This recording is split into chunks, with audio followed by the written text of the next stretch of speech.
Hello all, myself Sudhir Prudhvi. Today in this session, we are going to discuss about uh, antipsychotic and antidepressants. I know this is like a bit complicated one, but I will make it as easy as possible. So let's start our discussion. First, we'll start with antipsychotics, and later we will discuss about antidepressants. So first, antipsychotics. What is the other name of antipsychotics? Other name of antipsychotics is neuroleptics. So here, okay, what is the purpose of using antipsychotics means in order to decrease the psychotic symptoms. So first of all, in order to decrease the psychotic symptoms, we should know why these psychotic symptoms are appearing in a patient.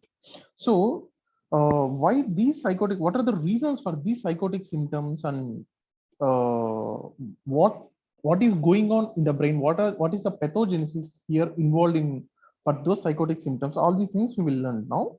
So hypothesis for psychotic symptoms, there are three hypotheses. Number one, serotonin hypothesis, dopamine hypothesis, and glutamate hypothesis. That means here in our brain there is increased level of serotonin and increased level of serotonin and increased level of dopamine, all those things here. So our main intention is this is a pathogenesis here, and our main thing is to decrease them. If we decrease those neurotransmitters, our treatment goal is to decrease those neurotransmitters. If we decrease those neurotransmitters, definitely we can control those psychotic symptoms. So just as of now, we just remember these hypotheses for psychotic symptoms, and you need not to learn in detail about all those things. So just learn the names. That's it. Nothing much about those things. So what are the hypotheses? Serotonin hypothesis, dopamine hypothesis, and glutamate hypothesis. So coming to next thing, antipsychotics drugs. So antipsychotic drugs are classified into two generations, first generation and second generation. The first generation drugs are also known as typical antipsychotics. So these are also known as typical antipsychotics. And second generation drugs are also known as atypical antipsychotics. And what is the mechanism of action here? This mechanism of action is to block the D2 receptors, dopamine. I told increased level of dopamine leads to psychotic symptoms, as well as increased level of dopamine, serotonin also increases. And this second generation, it blocks both D2 and as well as 5-hydroxydopamine. You just remember, second generation, it acts on two receptors. First generation act on only one receptor, that is dopamine. Okay. So what are the examples? These examples and classification I will tell in my next slide. So coming to extrapyramidal symptoms, and about these extrapyramidal symptoms, you'll be learning in maybe like in 10-15 minutes. So just as of now, just remember these extrapyramidals, these are nothing but adverse effects. So these extrapyramidal symptoms are more common with first generation and less common with second generation. And what are those extrapyramidal symptoms? All those things we'll learn in the next 10-15 minutes. And coming to metabolic abnormalities, these metabolic abnormalities are less likely to happen in first generation and more likely to happen with the second generation. What are those metabolic abnormalities? Number one, elevated glucose level, lipid profile, elevated lipids, and weight gain. These are the metabolic abnormalities. So these are the prime differences between first generation and second generation antipsychotics, right? Also known as and mechanism of action, extrapyramidal symptoms, metabolic abnormalities, and what are the examples? Clear? So now we will talk about the classification. This is the classification of antipsychotic drugs. So coming to classification, these are divided into typical antipsychotics and atypical antipsychotics. Typical antipsychotics from the first generation, atypical antipsychotics known as second generation. So what are the things here? These typical antipsychotics, again based on chemical classification, these are divided into phenothiazines, butyrophenones, and thioxanthines. This phenothiazine, what are the drugs comes under? Phenothiazine, chlorpromazine, flufenazine, thioridazine. And coming to butyrophenone, haloperidol and droperidol. Coming to thioxanthines, chlorprotixine and thiothixine, right? And here in these typical antipsychotics, we'll be dealing more about this chlorpromazine. It is a prototype of the drug. We will discuss in detail mechanism of action, pharmacological actions, ADRs, what are the therapeutic uses, and everything we will learn here. And coming to atypical antipsychotics, the drugs are clozapine, risperidone, sulpiride, sertindole, Seroquel, olanzapine, quetiapine. These are the drugs you can remember just 3 or 4. And in these drugs, clozapine, risperidone, and then olanzapine. We'll be discussing in detail about these 3 drugs. Okay. So this is a classification of antipsychotics: typical, atypical. Typical contains phenothiazine, butyrophenones, and thioxanthines. Atypical contain the following drugs. In those drugs, we'll discuss in detail about clozapine and risperidone. Clozapine, risperidone, olanzapine. So the next one, atypical antipsychotics. Here I told they predominantly block the D2 receptors. That is a predominant blocking, and as well as they have affinity towards dopamine D1 receptors, M1, that is cholinergic receptors, 5-hydroxytryptamine 2, that is serotonin receptor, and alpha 1. It is an adrenergic receptor. They have affinity towards these things also. And what are the pharmacological actions? Action on CNS, CVS, and hypothalamo-pituitary axis. Here CVS, you just remember the orthostatic hypotension. And regarding the CNS and hypothalamo-pituitary axis, I'll be dealing in my next slides. Coming to CNS, what are the pharmacological actions in CNS? Catalepsy, number 1. Number 2, potentiation of opioid analgesic effect. Number 3, they induce the sleep. And number 4, anti-emetic action. And number 5, they improve the cognitive and intellectual function. Here you just remember this thing, anti-emetic action. Generally, we know most of the drugs, they cause nausea, vomiting as a side effect. Why they cause nausea, vomiting as a side effect? Because all those drugs, they stimulate the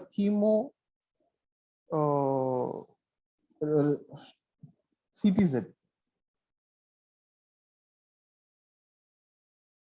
chemoreceptor trigger zone, and upon stimulating the CTZ area in the brain, patient will get this nausea, vomiting. So if any drug, most of the drugs, they stimulate the chemoreceptor trigger zone CTZ. Upon stimulating the chemoreceptor trigger zone, we'll get this nausea, vomiting. So that is why for most of the drugs we'll write nausea, vomiting as a side effect. But here these antipsychotics has anti-emetic action. That means they don't cause nausea, vomiting. You just remember this point. Antipsychotics or anti-emetics. But we have some exceptions. For this anti-emetic action, which I'll be dealing in my next 2 or 3 slides. So these are the pharmacological actions of typical antipsychotics on CNS: catalepsy, potentiation of opioid analgesic effect, induces sleep, anti-emetic action, improves the cognitive and intellectual function. And then coming to I told second one, CVS, it causes orthostatic hypotension. And coming to this hypothalamo-pituitary axis, they block the dopamine receptors. So you just remember this thing now. Dopamine and prolactin, they both are inversely related to each other. Dopamine and prolactin are inversely related to each other. That means whenever dopamine level increases, so whenever dopamine level increases, prolactin level decreases. Or whenever prolactin level, dopamine level decreases, prolactin level increases. Okay, they both are inversely related to each other. Here I told blocks the dopamine receptors. That means dopamine is going to decrease. If dopamine is going to decrease, definitely prolactin is going to increase. So what are the symptoms which we will get if there is increased prolactin in males and females? In males, gynecomastia, loss of libido, impotence, and infertility. And in females, galactorrhea, same infertility, menstrual irregularities, and then osteoporosis. This osteoporosis is more common in females when compared to males, both in males and females, but it is more common in females. So these are the symptoms of hyperprolactinemia. So you can just write, suppose if you get any 2 marks question like hyperprolactinemia, you can write this: 4 symptoms in males and 4 symptoms in females, hyperprolactinemia. And remember, dopamine and prolactin are always inversely related to each other. Right? So this is a thing with increased prolactin level symptoms. And coming to the therapeutic uses, these are the 6 therapeutic uses, and 7th one is a non-psychiatric indication, which I'll be dealing in my next slide. So first one, where we use these typical antipsychotics, that is typically chlorpromazine. Number 1, schizophrenia. Number 2, bipolar disorder. And number 3, Huntington disease. In Huntington disease, generally we use haloperidol and chlorpromazine. Coming to 4th one, Tourette syndrome, we use haloperidol. And number 5, behavioral disorders in children, when the child like some aggressive behavioral disorders. And number 6, senile psychosis. And number 1, non-psychiatric indications. Here, these first 6 I told, these are the psychiatric problems.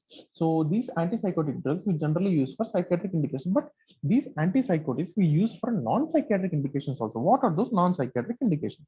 These are the 3 non-psychiatric indications of antipsychotics. So those here antiemetics, number 2, pre-anesthetic medication, number 3, neuroleptic analgesia. I told they have antiemetic property. All antipsychotics except atypical. Atypical means second generation, that is clozapine, risperidone, olanzapine, those drugs. And number 2, pre-anesthetic medication. You might have studied in general anesthesia and local anesthesia, which was covered by Dr. Ramya. Here you might have heard this promethazine as a pre-anesthetic medication. And number 3, neuroleptic analgesia. The same thing covered by Dr. Ramya, or neuroleptic analgesia. Here they use droperidol. You might have, I don't know whether you remember or not, in neuroleptic analgesia, we use fentanyl and droperidol, right? We just go through those lectures covered by Ramya. So just see the pre-anesthetic medication, neuroleptic analgesia, which are very important questions for you, maybe short answers or maybe long answers like that. So just to go through this here, but about those pre-anesthetic medication, what are the drugs we use and what are the advantages. And neuroleptic analgesia. Regarding neuroleptic analgesia, we just learn what are the drugs we use and what are the advantages and where we use that neuroleptic analgesia. So here we finished these therapeutic uses of typical antipsychotics, right? And coming to ADS, what are the adverse drug reactions for these antipsychotics? So what are the adverse drug reactions? So these are the adverse drug reactions. Coming to CNS effects, epileptogenic, that causes epilepsy in susceptible individuals, some behavioral disorders, heart toxicity, liver toxicity, obstructive jaundice, which is reversible. If pregnant woman takes that one, it leads to neonatal jaundice. Number 6, obesity, diabetes mellitus, extrapyramidal symptoms, and endocrinal disorders. Regarding endocrinal disorders, I told increased prolactin, all those symptoms of hyperprolactinemia. So here I will tell the easy way to remember these ADRs. See here, chlorpromazine, right? In these chlorpromazine, this name, this chlorpromazine, right? That name only, I will tell all those areas. You just concentrate. C, CNS effects. H, heart toxicity. L, liver toxicity. O, obstructive jaundice. What kind of obstructive jaundice? Whether it is reversible or irreversible. Obstructive jaundice, which is reversible. So it is reversible obstructive jaundice. Next, PR, pregnant. Pregnant. If pregnant take that one, it leads to neonatal jaundice. It keep the local newborn. Next, O, obesity. And next, M, diabetes mellitus, that is mellitus, that is diabetes mellitus. And coming to this last, E, extrapyramidal symptoms. And coming one more, E, endocrinal disorders. What are those endocrinal disorders? Increased prolactin. I told what are the symptoms of increased prolactin in both males and females. Okay. So these are the ADRs of chlorpromazine. I hope it is easy to remember the adverse drug reactions of, suppose if they give ADRs of side effects of chlorpromazine, you can write those adverse drug reactions from the name itself, right? I hope it is clear. I will just recall it once. Chlorpromazine, C, CNS effects, heart toxicity, liver toxicity, obesity, which is reversible, sorry, obstructive jaundice, which is reversible, pregnant, neonatal jaundice, O, obesity, M, mellitus, diabetes mellitus, and you just take all those things. Coming to E, extrapyramidal symptoms, one more E, endocrine disorders, that is increased prolactin. So I hope it is clear, right? So here we finished ADRs of chlorpromazine. And coming to these extrapyramidal symptoms, I told these extrapyramidal symptoms, like maybe it might be a 2 marks question or maybe some short answer for you. There are 5 extrapyramidal symptoms. You just remember what is that extrapyramidal symptom when it occurs. That's it. What are those extrapyramidal symptoms? Acute dystonia, Parkinsonism, akathisia, neuroleptic malignant syndrome, and tardive dyskinesia. What is this acute dystonia? Acute, it means early, so occurs within 1 to 5 days after taking the drug. So what are the symptoms of acute dystonia? That means uncontrolled muscle spasm, mostly over the face, tongue, and neck. Muscle spasms. Acute dystonia means muscle spasms. Coming to Parkinson, occurs after 1 to 4 weeks of drug initiation. And regarding this Parkinson's disease, Dr. Arvind, he will cover the Parkinson disease in detail. Okay, that is a separate, complete topic, and it might be a essay question for you. So that there you will be learning complete about Parkinsonism. And coming to akathisia, it occurs 5 to 60 days after drug initiation. What is akathisia? That means restlessness, an irresistible desire to move around. అంటే ఒక దగ్గర కూర్చోలేడు, ఊరికని అటు ఇటు తిరగాల్సి వస్తుంది. Like hill be like rest, ఇప్పుడు anxiety ఈ kind of thing గా ఉంటాడు అనమాట, కంగారుగా. That is nothing but akathisia. And coming to neuroleptic malignant syndrome, occurs from weeks to months after drug initiation. What are the symptoms of neuroleptic malignant syndrome? Muscle rigidity, fever, unstable BP, myoglobinemia, and as well as myoglobinuria. And coming to tardive dyskinesia, the meaning of dyskinesia means abnormal movements. The meaning of tardive means because of drug, involuntary painless movements of face and upper limb, right? Involuntary movements. So these are the extrapyramidal symptoms. You just remember these 5 names and when those will occur and what are the symptoms. These are the symptoms, right? So here we finish this extrapyramidal. It is the most important 2 marks question for you. Remember this extrapyramidal symptoms. And coming to here we finished it completely about chlorpromazine. I told is pharmacological actions, and later we discussed what are the uses of chlorpromazine. I told psychiatric indications and as well as non-psychiatric indications. Later we covered ADR. These ADRs, we can remember this from the name itself. And in this ADR, these extrapyramidal symptoms we covered in detail here, right? And now we will talk about little bit about the remaining drugs. Thyroidazine. What are the advantages of thyroidazine? Means no obstructive jaundice and extrapyramidal symptoms are less. And what are the disadvantages of thyroidazine? Cardiotoxicity. And the second drug, flufenazine, no obstructive jaundice, and but EPS means extrapyramidal symptoms are high here. And coming to haloperidol, no obstructive jaundice is advantage, and QT prolongation, extrapyramidal symptoms are high, and irreversible encephalopathy. Those are the disadvantages. And coming to atypical antipsychotics, and these atypical antipsychotics, these are the second generation antipsychotics. And what are the problems here? Or like what are the features here? In general, all atypical antipsychotics, they have the following features: less likely to cause hyperprolactinemia. I told prolactin level increases, that is with typical. Here it causes less. ADRs are dose dependent, improve the negative symptoms. Those typical antipsychotics, they improve the positive symptoms. They don't interfere or they don't reduce these negative symptoms here. But these atypical, they reduce the negative symptoms as well.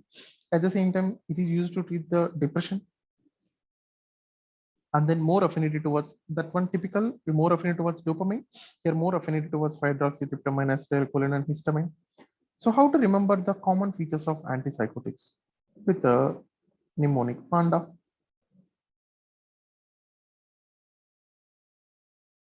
P, hyperprolactinemia, less likely to cause hyperprolactinemia. A, ADR, dose dependent, improve the negative symptoms of schizophrenia. It is useful in treatment of depression even. And then A, second A, affinity, more affinity towards the other receptors also. So these are the common features of atypical antipsychotics, right? So next we will see individual drugs about these atypical antipsychotics. So here we discussed these typical drugs and these are the atypical drugs. So in that first we will talk about this clozapine. Clozapine, what is the mechanism of action of clozapine? Therapeutic uses and adverse drug reactions.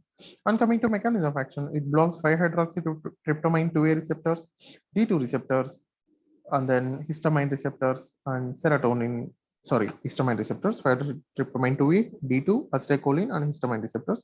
What are the uses? Where we use this clozapine? In refractory schizophrenia, that means where schizophrenia is not controlled with 2 or 3 drugs. ఒక 4 drugs use చేసిన తర్వాత కూడా సైజోఫ్రీనియా తగ్గట్లేదు అంటే అప్పుడు మనం clozapine use చేస్తాం. That is nothing but refractory schizophrenia, and it is the first FDA approved drug for anti-suicide indication. Okay, and coming to ADRs, what are the ADRs of clozapine? Confusion, lowered WBC, seizures, anticholinergic side effects, chiasm, ileus, and nausea, vomiting. So in the same way, chlorpromazine కి ఎలా అయితే చెప్పానో క్లోజపైన్ కూడా easy Vega ADR గుర్తుపెట్టుకునేదానికి. C, confusion. LO, lowered. LO means lowered. What is lowered here? WBC. So WBC decreased. Z, seizures. A, anticholinergic side effects. P, taalism. I, ileus. En, nausea. And E is nothing but emesis. The other name of emesis is vomiting. So clozapine kuda we can remember in the easy way. Okay, right? Clozapine. So we can remember these areas. C, confusion. C, confusion. LO, lower WBC. Z is nothing but seizures. Anticholinergic side effects like dry mouth, all those things, all secretions are decreased. Dry mouth is a typical feature. P, trialism. I, ileus. N, nausea. E is nothing but emesis. That is nothing but vomiting. Here we finish with this clozapine. And then coming to olanzapine. What is the mechanism of action of olanzapine? It blocks the 5-hydroxytryptamine receptors 5-HT and D2. What are the therapeutic uses? Schizophrenia, mania, and bipolar disorder. And what are the ADRs? Weight gain, diabetes mellitus, and increased cholesterol are the ADRs of olanzapine. Coming to risperidone, same as clozapine. Mechanism of action is same as clozapine. So what is the mechanism of action of clozapine? Blocks 5-hydroxytryptamine, 2A, D2, acetylcholine, and histamine receptors. What are the therapeutic uses of risperidone? Used in schizophrenia and acute mania. So here we finished this typical antipsychotics and as well as atypical antipsychotics. And now we will talk a little bit about schizophrenia. What is schizophrenia? The term it is coined by Eugene Bleuler. So what is the meaning? Schizo means split. Phrenia means brain. It is a split brain disorder. Okay. So what are the symptoms of schizophrenia? There are like so many symptoms. It is like a full complicated thing. Just for as of now, you just remember what are the symptoms: positive symptoms, negative symptoms, mood disorders, and neurocognitive disorders. What are the positive symptoms? Hallucinations and delusions comes under positive symptoms. Negative symptoms: apathy, loss of motivation, mood disorders, depression, anxiety, aggression. What are the neurocognitive disorders? Impaired behavior, deficit in social cognition. So these are the symptoms of schizophrenia, and there is like some other thing known as types of schizophrenia. Just remember the names. That is more important. So paranoid, catatonic, disorganized, undifferentiated. Just remember the names. Nothing in detail. You just remember paranoid, catatonic, disorganized, and undifferentiated types. These are the types of schizophrenia. So here you just learn what are the treatment guidelines for schizophrenia. ఎలా ఇస్తాము treatment schizophrenic patient కి అనేది just remember now. First, we will give, depending on the patient's symptoms and depending upon the patient requirement, we will give antipsychotic drugs for 6 weeks. First, suppose if he is getting a good response, we will continue the same treatment. If he is getting a good response, we will continue the same treatment. For suppose if he is not getting the good response, we will change the drug. We will change the drug to some other drug. First, ikkada oka drug istam, and next we will change the drug. ఒకవేళ change చేసిన తర్వాత if he is getting the good response, we will continue that drug. Suppose if he is not getting the good response, even after changing drug also still there is no response, like that we will do for 2 or 3 times. We will change 2 or 3 drugs. If still he is not getting any response, then we will start clozapine. That's why only I told the use of clozapine, we use it for refractory schizophrenia. So if the patient is improved with clozapine, we'll continue the same drug clozapine. And even with clozapine also, suppose if we are not getting the improvement, clozapine with ECT. This is what the thing we will do. This is the treatment guidelines. First, we'll start with one drug for 6 weeks.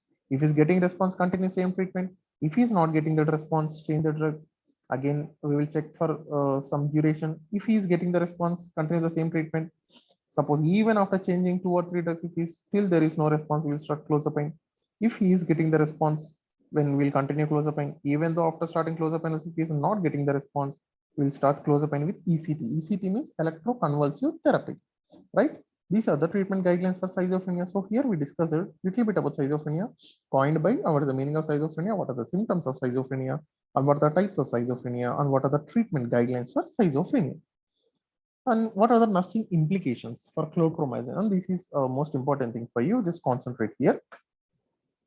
So nursing implications. Before initiating the treatment with phenothiazine, that is chlorpromazine, what are the things we should do? Blood pressure, standing and recommended position, and then complete bed count, LFT, RFT, urine analysis, ECG in a patient with 3 years or old, and then ophthalmoscopic examination. These are recommended, and we should do those things continuously when going through the therapy. And next, suicide attempt is constantly possible in a depressed patient, particularly when he is improving. When he is improving from the depression, he will have the suicide attempt. So what we should do, we should watch to see the drug is swallowed and not poured it. We should look whether the patient is taking the drug or not. లేకపోతే just అలా తీసుకొని పక్కన పెట్టేస్తున్నాడా అనేది మనం ఖచ్చితంగా చూడాలి. నోట్లో వేసుకొని లైక్ మింగేదాకా మనం ఉండాలన్నమాట. ఆర్ లైక్ నోట్లో వేసుకొని మింగి దాన్ని పక్కన పడేస్తున్నాడా, మనం వెళ్ళిపోయిన తర్వాత పక్కన పడేస్తున్నాడా అనేది చూడాలి మనం. In some cases it is advisable to put the patient on liquid chlorpromazine preparation. So okay. So next, hypotensive reactions, dizziness, sedations are common during the first few weeks of the therapy. So ఇవి చాలా common గా ఉంటాయి, hypotensive reaction, dizziness and sedation. So what are the things we should look into that? So we will not, the patient will not face these reactions. Elastic stockings and elevation of the legs when sitting may minimize the hypotensive effect. And instruct the patient to make gradual changes in all positions, especially from recommended to upright posture. And dangle legs over the bed for a few minutes before ambulating. Caution against standing still prolonged periods, and advise against hot showers or bath because it results in vasodilatation and may potentiate the hypotensive effect. అంటే వేడి నీళ్ళలో ఎక్కువసేపు ఉండొద్దు, వేడి నీళ్ళతో స్నానం చేయదు, ఎందుకంటే వేడి నీళ్ళతో స్నానం చేస్తే వాసోడైలటేషన్ అవుతుంది, హైపోటెన్సివ్ ఎఫెక్ట్ ఇంకా ఎక్కువ అవుతుంది. సో అందుకని మనం will not advise the patient to go to hot showers or bath. At the same time, we will put elastic stockings and elevation of the legs. These are the things we should take care for the patient in the first few weeks. And then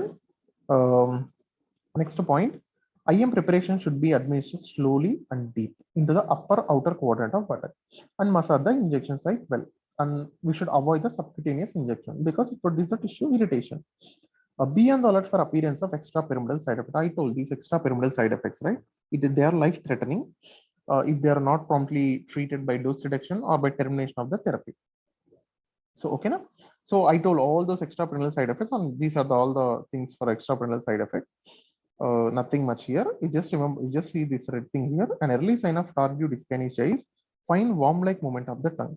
I told dyskinesia means abnormal movement. So fine worm-like movement of tongue will be there. So if the patient is getting such kind of symptom, definitely you should inform to the physician, and then inform patient that the drug may impart pink, red or red-brown color to the urine, and you need not to panic. It's completely normal. It has been suggested that maintaining high fluid intake may reduce the incidence of jaundice. I told obstructive jaundice is a side effect. So we can minimize that one by taking the high fluids. And patients with diabetes who are receiving large doses of chlorpromazine should be watched carefully for the loss of diabetes control. So we should look carefully for those diabetes patients. So urine and blood sugar should be regularly checked. And dryness of mouth may be, I told anticholinergic side effects are the side effects for these drug. So dryness of mouth is completely very frequent one.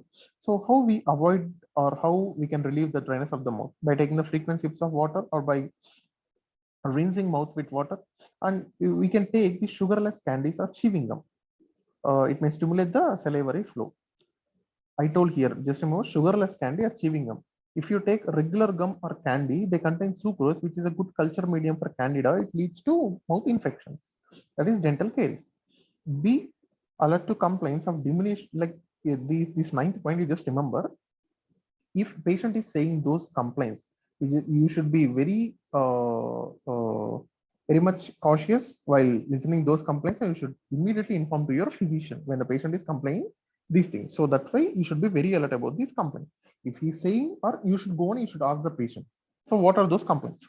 Diminished visual acuity, reduced night vision, photophobia, and perceived brownish discoloration of objects. Deposits may occur on cornea and lens in extreme cases, and it may impair the vision irregularly. So కంటి చూపు తగ్గుతుందా, లేకపోతే night time సరిగ్గా కనిపించట్లేదా, మీకు కనిపించేవన్నీ brown colour గా ఏమైనా కనిపిస్తున్నాయా, ఇవి ఖచ్చితంగా అడగాలి. వాళ్ళు చెప్తే మనం లైట్ తీసుకోకుండా ఉండకూడదు. ఖచ్చితంగా ఫిజిషియన్ ఇన్ఫార్మ్ చేయాలి. ఒకవేళ వాళ్ళు చెప్పకపోయినా మీరు వెళ్ళి కంటిన్యూస్గా అడుగుతూ ఉండాలి, ఇట్లా ఏమన్నా మీకు అవుతుందా అని. ఎందుకంటే they are like very much dangerous side effects which may impede the vision to the patient. So since chlorpromazine may affect temperature regulatory mechanism, heat and report the patient complaints of feeling cold. Heat and report అంటే వదిలేయకుండా ఖచ్చితంగా మనం గుర్తుపెట్టుకోవాలి అనేది అర్థం. So applying blanket next to the body may help. So that is nothing but it effect the temperature regulatory center. ఒకవేళ చల్లగా ఉందేమో, నీకు చలిగా ఉంటే జస్ట్ దుప్పటి కప్పుకోమని చెప్పాలన్నమాట. And the same time you may have hyperthermia, heat prostration, photosensitivity reactions. They are like more frequently in the patient when he is on moderate to high doses. ఆ టైంలో వేడి, బాడీలో వేడి ఎక్కువ ఉంటుంది కాబట్టి so we should tell the patient to avoid exposure to the sun and heat. So these are the points for this thing. Nothing implications for chlorpromazine, right? These are the 10 points. You just remember, and remember this 8th point like is the most important one, and this 8th and 9th point, these are the most important things, extrapyramidal symptoms. Okay, and coming to depression. So here we finish this antipsychotics. Now we will start with the depression. So before going to antidepressants, now we will talk a little bit about depression. Depression is characterized by depressed mood most of the time for at least 2 weeks, or loss of interest in most of activities or both, along with disturbances in sleep, appetite, memory, cognition, thoughts of guilt and suicide will be there.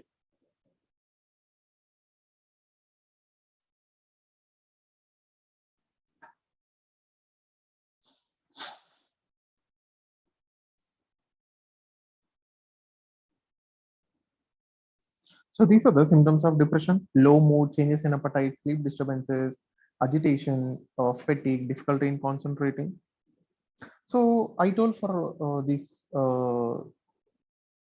psychosis, I told some hypothesis, right? For depression also there is hypothesis, neurotropic. It just, you need not to know in detail because those hypotheses are like, if you want to talk, we can talk only for 2 hours for those hypotheses.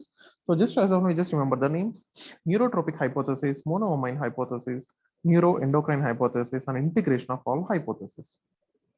So coming to antidepressants, the classification of antidepressants, we have the following drugs. So I will be dealing about each class in the following headings: mechanism of action, pharmacological actions, therapeutic uses, and ADRs.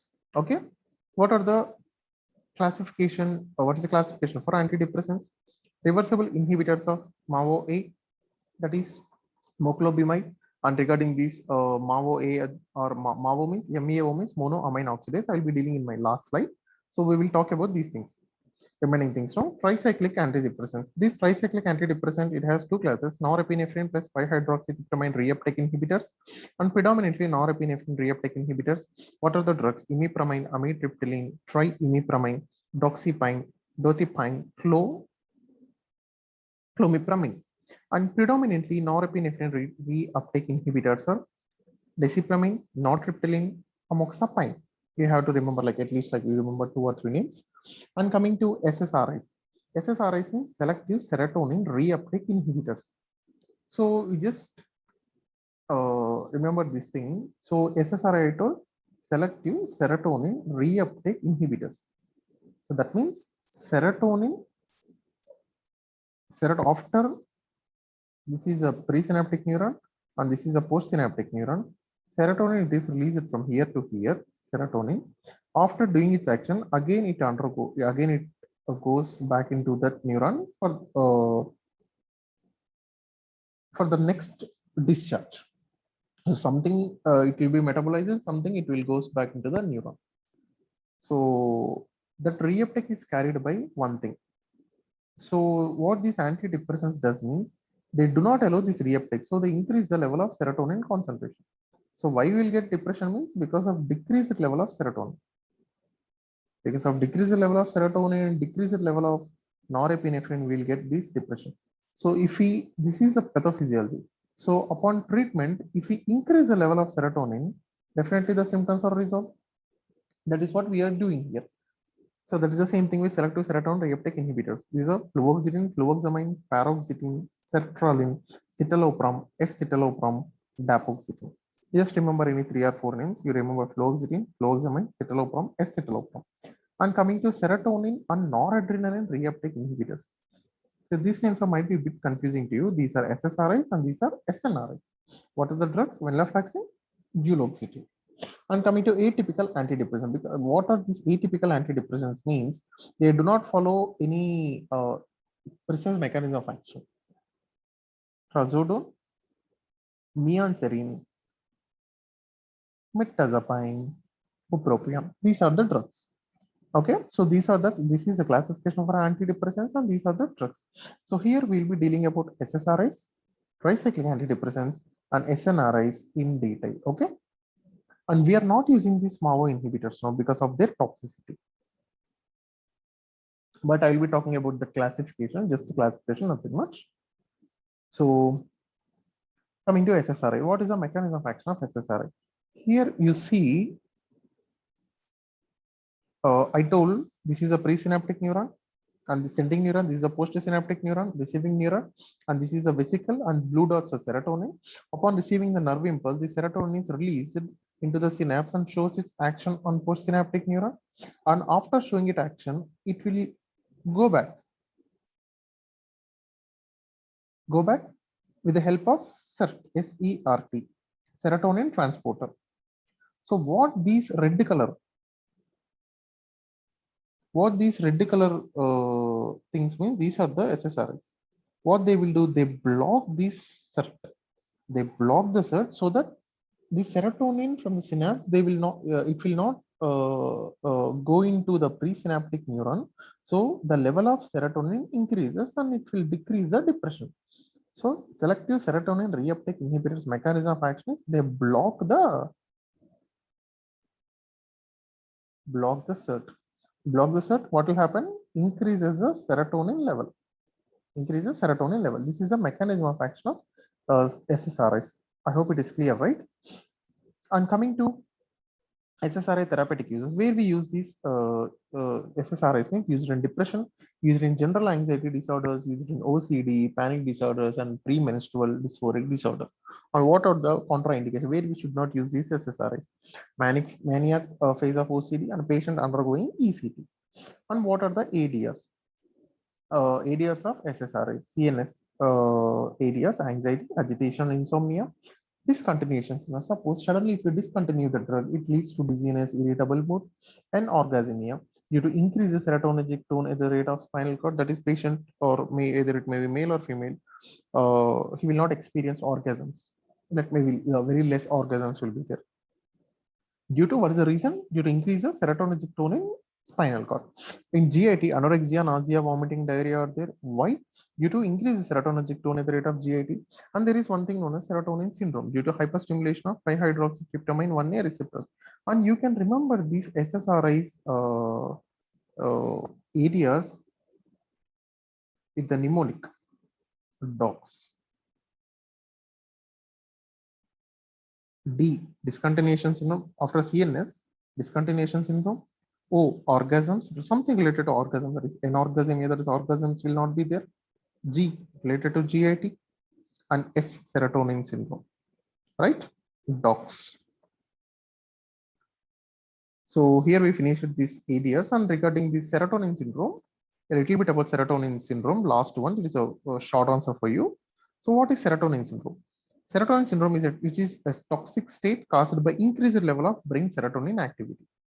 Increased level of serotonin in brain. So serotonin level increase aithe manaki serotonin syndrome vastund. So what are the symptoms? Regarding the symptoms of serotonin syndrome, it is one small mnemonic. Serotonin syndromes can be remembered with a mnemonic shivers. SHIVERS. S means shivering. H, hyperreflexia, myoclonus. I, increased temperature. V, vital signs are completely installed. What are the vital signs? Heart rate, BP, respiratory rate. E means encephalopathy. Encephalopathy means nothing but altered consciousness or restlessness. S is sweating. You can remember the serotonin syndrome symptoms as shivers. So we finished the symptoms. What are the causes? Most often with a combined or consecutive treatment with SSRIs, tricyclic antidepressants, monoamine oxidase inhibitors, and tryptophan. What is the treatment for serotonin syndrome? stop the drug. If you stop the drug, usually results in 24 hours and completely symptomatic treatment. What is the prevention? Take care while combining or switching the serotonergic antidepressants. So serotonin syndrome, what is the definition? What are the symptoms? What are the causes, treatment, and prevention? Okay. So here we finished in antidepressants, we finished SSRIs, and then we'll talk about these SNRIs now. Venlafaxine and duloxetine. SNRIs, where we use that one, what are the ADRs? SNRIs indications, neuropathies, generalized anxiety disorder, vasomotor symptoms of menopause, that is night sweats and hot flushes. ADRs, SS is nothing but serotonin syndrome, discontinuation syndrome will be there, and venlafaxine, it is a cardiotoxic drug. And here we finish with these SSRIs and SNRIs. Now we talk about tricyclic antidepressants. Tricyclic antidepressants. In the tricyclic antidepressants, this imipramine is a prototype of the drug. What is the mechanism of action of tricyclic antidepressants? It blocks the uptake of serotonin and norepinephrine. It is antihistaminic and as well as antimuscarinic. And this is the mechanism of action of tricyclic antidepressants. See, here the green thing is 5-hydroxy, that is tryptamine, that is serotonin. It released, again it should go back. This blue one is noradrenaline release, it should go back. So here this blue thing blocked one, rectangular one is nothing but a tricyclic antidepressant. So here it will block, this is tricyclic antidepressant. So it is blocking 5-hydroxytryptamine, that is serotonin, and norepinephrine and histamine and as well as muscarinic. It is blocking all the things. Okay, by blocking all the things, it is reducing the symptoms of depression, right? So that is what I told. It blocks uptake of serotonin, norepinephrine, uptake of serotonin, norepinephrine. It is antihistaminic as well as antimuscarinic. Where we use this imipramine. You can remember this imipramine uses with a same this thing with the name itself. I, insomnia. M, major depressive disorder, that is depression. And MI, migraine. P, pain. PR, pruritus. A, ADHD, attention deficit hyperactive disorder. M, myalgic encephalomyelitis. And then NE, nocturnal enuresis. So imipramine, you can remember from the name itself. I, insomnia. M, major depressive disorder. One more M, migraine. P, pain. PR, pruritus. For pruritus, we use doxepin. And then A, ADHD. M, myalgic encephalomyelitis. And N, nocturnal enuresis. So you can remember these things. Imipramine. Insomnia, major depressive disorder, migraine, pain, pruritus, ADHD, myalgic encephalomyelitis, nocturnal enuresis, right? So this is how you can remember the uses of imipramine. So this is an important question for you. So that's why I made it simple. So where we use this imipramine. Coming to ADRs, these are the ADRs of imipramine: anticholinergic, postural hypotension, sedation, and increased prolactin. So what are the anticholinergic side effects? I told these are all the anticholinergic side: dry mouth, tachycardia, blurred vision, glaucoma, constipation, urinary retention, all those things. And postural hypotension, we'll get postural hypotension because of alpha-1 blocking, and we'll get sedation because of histamine. Increased prolactin, you know, increased prolactin means decreased level of dopamine. And other ADRs are obstructive jaundice, and if you stop this tricyclic antidepressant, you will get cholinergic crisis and flu-like syndrome. So here we finished this tricyclic antidepressants also. So tricyclic antidepressants, mechanism of action. This is a mechanism of action. I told imipramine uses. You can remember this imipramine uses with from the name itself. These are the ADRs. So on coming, so here we finished SSRIs, tricyclic antidepressants, SNRIs, and we are not using this monoamine oxidase, but just for completion purpose, I'll be telling a little bit about monoamine oxidase. These monoamines, what are monoamines? Dopamine, norepinephrine, all those things are monoamines. These are the monoamines. Monoamine, and those monoamines are metabolized by monoamine oxidase A and monoamine oxidase B. So what are the substrates for monoamine oxidase A? Serotonin, norepinephrine, dopamine, tyramine. These are the things which will undergo metabolism with monoamine oxidase A. And monoamine oxidase B metabolize dopamine and phenylethylamine. And where this monoamine oxidase A located? Brain, gut, liver, placenta, and skin. And this B is located in brain, platelets, and lymphocytes. And monoamine oxidase inhibitor, this is a classification, and you will not be learning anything about monoamine oxidase because this is we are not using monoamine oxidase, but we are using this last one, monoamine oxidase B inhibitors, siligelin and rasagelin. This classification we use for anti-Parkinson drugs, so which will be covered by Arvind, my colleague. So only these things we are using, and remaining this we are not at all using now. So you just remember the names. So monoamine oxidase inhibitor, non-selective monoamine oxidase inhibitors are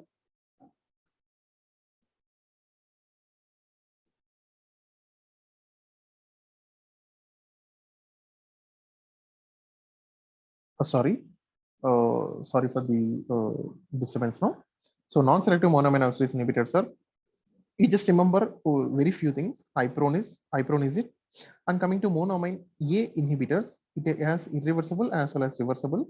In irreversible, you just remember iproclozide. Here just ipronizid, and here just iproclozide. And reversible inhibitors are moclobemide. If you want to remember this one, lazabemide and moclobemide. That's it. And monoamine oxidase B we use it for anti-Parkinson drugs. So just as of now, you just remember these monoamine oxidase inhibitors names, right?